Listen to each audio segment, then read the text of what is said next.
সরকারি শিক্ষা প্রতিষ্ঠানে একটা বাচ্চার ভবিষ্যৎকে শেষ করে দেওয়ার জন্য যা যা প্রয়োজনীয় সবকিছু করে ফেলা হচ্ছে। আজকে 8 অবধি পাস ফেল প্রথা তুলে দেওয়া হলো, একটা বাচ্চার ভিতটাই প্রথম থেকে নড়বড়ে করে দেওয়া হলো। সে এবিসিডি জানলো না, সে ওয়ার্ড জানলো না, সে সেন্টেন্স জানলো না, তাকে আমি ক্লাস 10-এ গিয়ে বলছি সে প্যারাগ্রাফ কেন লিখতে পারছে না। এটা কি কখনো হতে পারে? মাধ্যমিক উচ্চ মাধ্যমিকের যারা খাতা দেখি তাদের বাস্তব অভিজ্ঞতা আপনি গিয়ে জিজ্ঞাসা করে আসবেন, যাদেরকে ইনডাইরেক্টলি ইনস্ট্রাকশন দেওয়া থাকে ছাত্রছাত্রী না লিখলেও লিখে মার্কস পাইয়ে দিতে হবে, ফেল করানো চলবে না, আপনাকে শোকাস করবে হেড এক্সামিনার।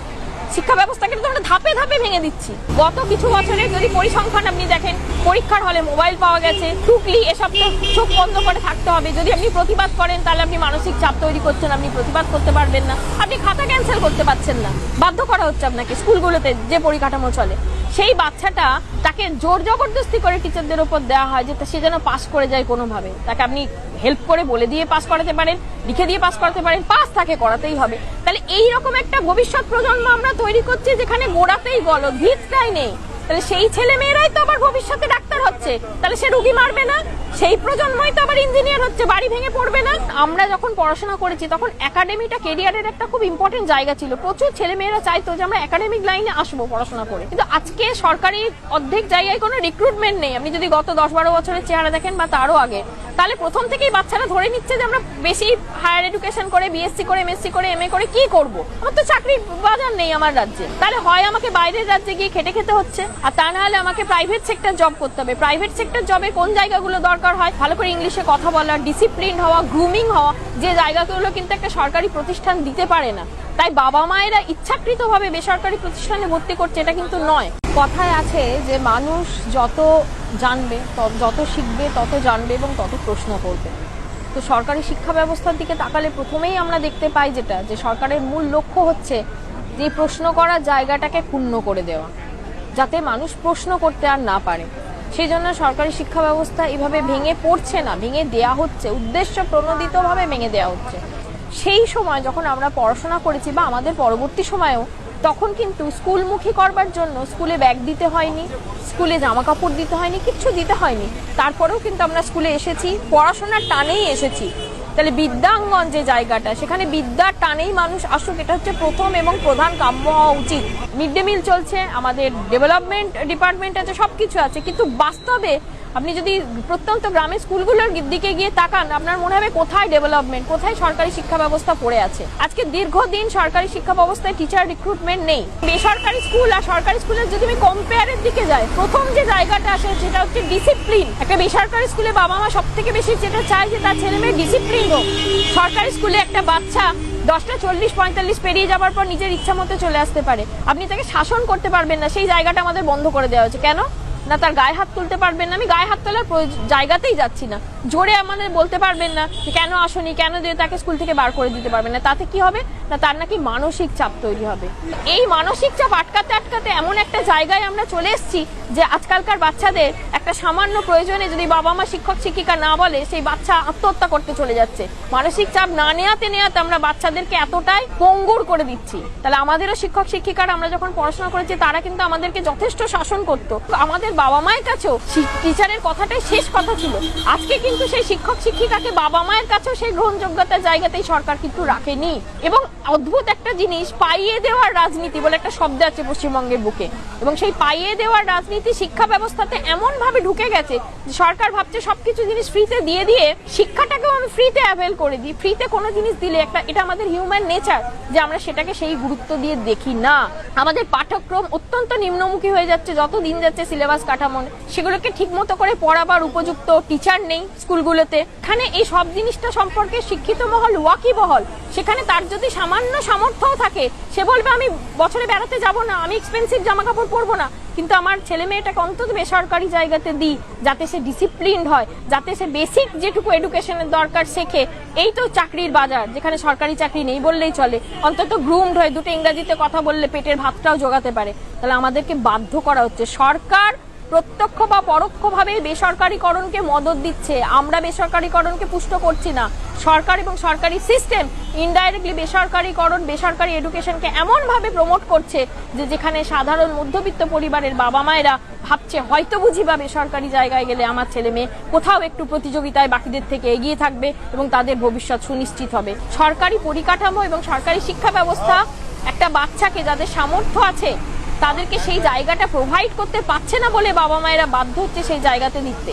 এবং শুধু শিক্ষক শিক্ষিকা ছেলে মেয়েরা নয়, সমাজের যে কোনো স্তরে শিক্ষিত পর্যায়ে যারা আছে, যাদের ন্যূনতম সামর্থ্য আছে, তারা কিন্তু তাদের অন্যান্য জীবনের লাক্সারি, অন্যান্য শখ শৌখিনতাকে বর্জন করেও চাইছে যে আমার ছেলে মেয়েটা অন্তত একটা বেসরকারি জায়গায় পড়ুক, যাতে তার ভবিষ্যৎটা থাকে। তবে বিবেকানন্দ বলেছিলেন, education is the manifestation of perfection already in man.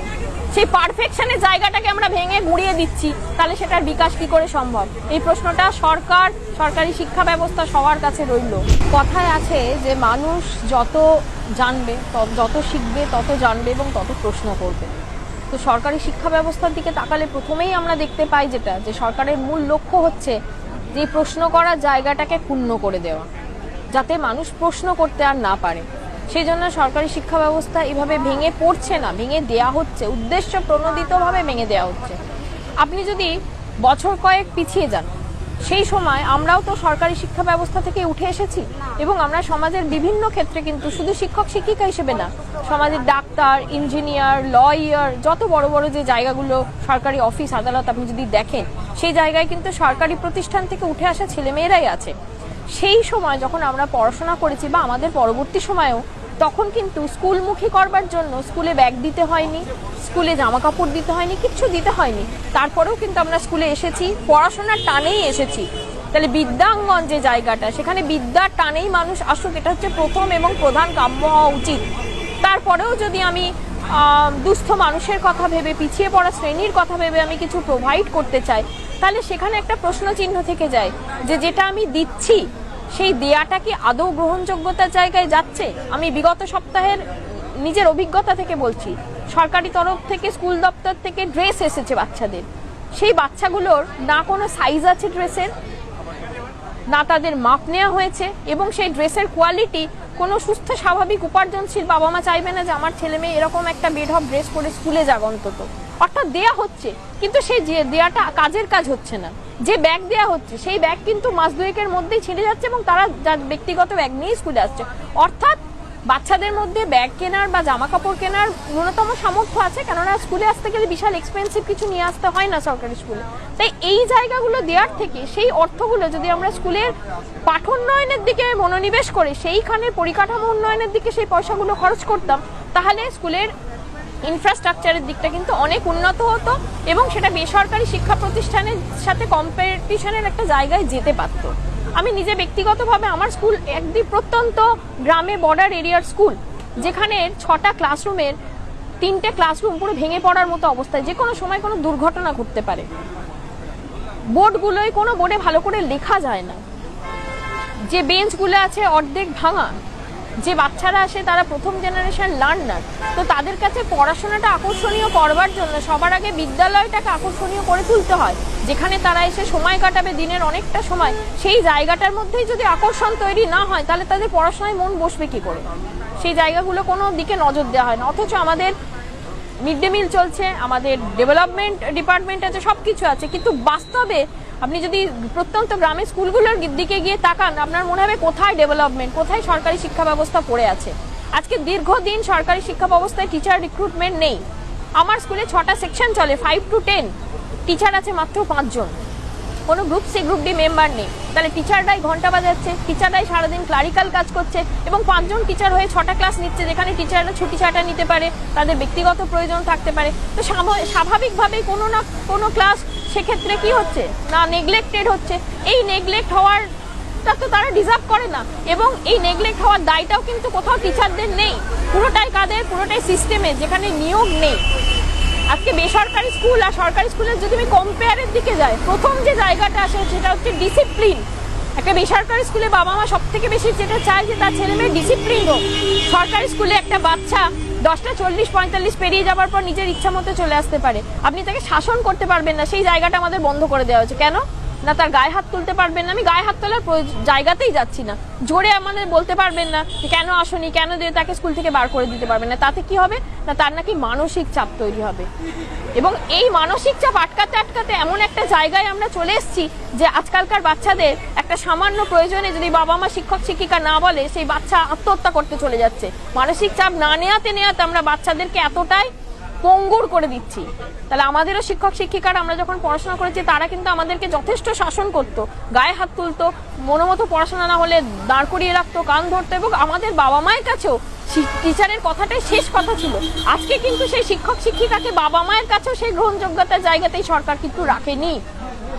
এবং অদ্ভুত একটা জিনিস, পাইয়ে দেওয়ার রাজনীতি বলে একটা শব্দ আছে পশ্চিমবঙ্গের বুকে, এবং সেই পাইয়ে দেওয়ার রাজনীতি শিক্ষা ব্যবস্থাতে এমন ভাবে ঢুকে গেছে যে সরকার ভাবছে সবকিছু জিনিস ফ্রিতে দিয়ে দিয়ে শিক্ষাটাকেও আমি ফ্রিতে অ্যাভেল করে দিই। ফ্রিতে কোনো জিনিস দিলে এটা আমাদের হিউম্যান নেচার যে আমরা সেটাকে সেই গুরুত্ব দিয়ে দেখি না। তো সেই জায়গাটাতে দাঁড়িয়ে কি হয়েছে, আমাদের শাসন ব্যবস্থা তুলে দেওয়া হয়েছে, আমাদের পাঠ্যক্রম অত্যন্ত নিম্নমুখী হয়ে যাচ্ছে যত দিন যাচ্ছে, সিলেবাস কাঠামো সেগুলোকে ঠিকমতো করে পড়াবার উপযুক্ত টিচার নেই স্কুলগুলোতে।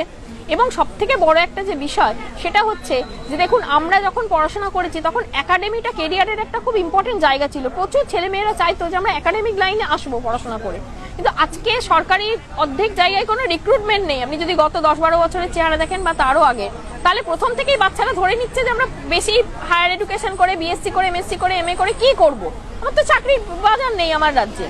তাহলে হয় আমাকে বাইরের রাজ্যে গিয়ে খেটে খেতে হচ্ছে, আর তা না হলে আমাকে প্রাইভেট সেক্টর জব করতে হবে। প্রাইভেট সেক্টর জবে কোন জায়গাগুলো দরকার হয়, ভালো করে ইংলিশে কথা বলা, ডিসিপ্লিন হওয়া, গ্রুমিং হওয়া, যে জায়গাগুলো কিন্তু একটা সরকারি প্রতিষ্ঠান দিতে পারে না। তাই বাবা মায়েরা ইচ্ছাকৃতভাবে বেসরকারি প্রতিষ্ঠানে ভর্তি করছে, এটা কিন্তু নয়। সরকারি পরিকাঠামো এবং সরকারি শিক্ষা ব্যবস্থা একটা বাচ্চাকে, যাদের সামর্থ্য আছে তাদেরকে সেই জায়গাটা প্রোভাইড করতে পারছে না বলে বাবা মায়েরা বাধ্য হচ্ছে সেই জায়গাতে দিতে। এবং শুধু শিক্ষক শিক্ষিকা ছেলে মেয়েরা নয়, সমাজের যে কোনো স্তরে শিক্ষিত পর্যায়ে যারা আছে, যাদের ন্যূনতম সামর্থ্য আছে, তারা কিন্তু তাদের অন্যান্য জীবনের লাক্সারি, অন্যান্য শখ শৌখিনতাকে বর্জন করেও চাইছে যে আমার ছেলে মেয়েটা অন্তত একটা বেসরকারি জায়গায় পড়ুক, যাতে তার ভবিষ্যৎটা থাকে। কেন এটা সে ভাবছে? তার কারণ সরকারি শিক্ষা প্রতিষ্ঠানে একটা বাচ্চার ভবিষ্যৎকে শেষ করে দেওয়ার জন্য যা যা প্রয়োজনীয় সবকিছু করে ফেলা হচ্ছে। আজকে 8 অবধি পাস ফেল প্রথা তুলে দেওয়া হলো, একটা বাচ্চার ভিতটাই প্রথম থেকে নড়বড়ে করে দেওয়া হলো। সে এবিসিডি জানলো না, সে ওয়ার্ড জানলো না, সে সেন্টেন্স জানলো না, তাকে আমি ক্লাস 10-এ গিয়ে বলছি সে প্যারাগ্রাফ কেন লিখতে পারছে না। এটা কি কখনো হতে পারে? কখনো হতে পারে না। মাধ্যমিক, উচ্চ মাধ্যমিকের যারা খাতা দেখি তাদের বাস্তব অভিজ্ঞতা আপনি গিয়ে জিজ্ঞাসা করে আসবেন, যাদেরকে ইনডাইরেক্টলি ইনস্ট্রাকশন দেওয়া থাকে ছাত্রছাত্রী না লিখলেও লিখে মার্কস পাইয়ে দিতে হবে, ফেল করানো চলবে না, আপনাকে শোকাস করবে হেড এক্সামিনার। শিক্ষা ব্যবস্থাকে তো আমরা ধাপে ধাপে ভেঙে দিচ্ছি। আমরা যারা মাধ্যমিক উচ্চ মাধ্যমিকের খাতা দেখি, আপনি যদি খতিয়ে দেখেন সেখানে গিয়েও দেখবেন যে পাশ করাবার জন্য কি প্রবল একটা চাপ সৃষ্টি করা হয়, যে ন্যূনতম নম্বর, একে তো নম্বরটাকে ন্যূনতম করতে করতে একদম শেষ পর্যায়ে ঠেকে দেওয়া হচ্ছে, তাতেই পাস। আমরা যে সময় পড়াশোনা করেছি তার থেকে অনেক কমানো হয়েছে, এবং সেই নাম্বারটাও কিন্তু তারা নিজেদের যোগ্যতায় কত দূর পায় সেখানে অনেক সন্দেহ আছে। গত কিছু বছরের যদি পরিসংখ্যান আপনি দেখেন, পরীক্ষার হলে মোবাইল পাওয়া গেছে, টুকলি, এসব তো চোখ বন্ধ করে থাকতে হবে। যদি আপনি প্রতিবাদ করেন তাহলে আপনি মানসিক চাপ তৈরি করছেন, আপনি প্রতিবাদ করতে পারবেন না, আপনি খাতা ক্যান্সেল করতে পারছেন না, বাধ্য করা হচ্ছে আপনাকে। স্কুলগুলোতে যে পরিকাঠামো চলে, সেই বাচ্চাটা তাকে জোর জবরদস্তি করে টিচারদের উপর দেওয়া হয় যে সে যেন পাস করে যায় কোনোভাবে। তাকে আপনি হেল্প করে বলে দিয়ে পাস করাতে পারেন, লিখে দিয়ে পাস করাতে পারেন, পাস তাকে করাতেই হবে। তাহলে এইরকম একটা ভবিষ্যৎ প্রজন্ম আমরা তৈরি করছি যেখানে গোড়াতেই গলদ, ভিতটাই নেই। তাহলে সেই ছেলে মেয়েরাই তো আবার ভবিষ্যতে ডাক্তার হচ্ছে, তাহলে সে রুগী মারবে না। সেই প্রজন্মই তো আবার ইঞ্জিনিয়ার হচ্ছে, বাড়ি ভেঙে পড়বে না। সেই প্রজন্মই তো শিক্ষক শিক্ষিকা হচ্ছে, তাদের ছাত্রছাত্রীরা কত ভালো তৈরি হবে। তাহলে আমাদের বেসিক জায়গা থেকে ধাপে ধাপে সবটা যদি আপনি ঠিক না করেন, একদিনেই আপনি ভাবছেন হায়ার এডুকেশন সরকারি স্কুলে কেন হচ্ছে না, এটা হয় না। যেখানে এই সব জিনিসটা সম্পর্কে শিক্ষিত মহল ওয়াকিবহল, সেখানে তার যদি সামান্য সামর্থ্যও থাকে, সে বলবে আমি বছরে বেড়াতে যাব না, আমি এক্সপেন্সিভ জামা কাপড় পরবো না, কিন্তু আমার ছেলে মেয়েটাকে অন্তত বেসরকারি জায়গাতে দিই, যাতে সে ডিসিপ্লিনড হয়, যাতে সে বেসিক যেটুকু এডুকেশনের দরকার শেখে। এই তো চাকরির বাজার, যেখানে সরকারি চাকরি নেই বললেই চলে, অন্তত গ্রুমড হয়ে দুটো ইংরাজিতে কথা বললে পেটের ভাতটাও জোগাতে পারে। তাহলে আমাদেরকে বাধ্য করা হচ্ছে, সরকার প্রত্যক্ষ বা পরোক্ষভাবে বেসরকারীকরণকে মদদ দিচ্ছে। আমরা বেসরকারীকরণকে পুষ্ট করছি না, সরকার এবং সরকারি সিস্টেম ইনডাইরেক্টলি বেসরকারীকরণ, বেসরকারি এডুকেশনকে এমন ভাবে প্রমোট করছে যে যেখানে সাধারণ মধ্যবিত্ত পরিবারের বাবা মায়েরা ভাবছে হয়তো বুঝি বা বেসরকারি জায়গায় গেলে আমার ছেলে মেয়ে কোথাও একটু প্রতিযোগিতায় বাকিদের থেকে এগিয়ে থাকবে এবং তাদের ভবিষ্যৎ সুনিশ্চিত হবে। একজন গার্জেন হিসেবে ছেলে মেয়ে সুনিশ্চিতকরণ ভবিষ্যতের কথা ভাবার মধ্যে কোনো অন্যায় নেই। সে শিক্ষক হোক, সে লয়ার হোক, সে ডাক্তার হোক, সে সবজি বিক্রেতা হোক, সবার এই অধিকার আছে। তাই শুরু থেকে শেষ পর্যন্ত ঠিক করতে হবে। বিবেকানন্দ বলেছিলেন education is the manifestation of perfection already in man.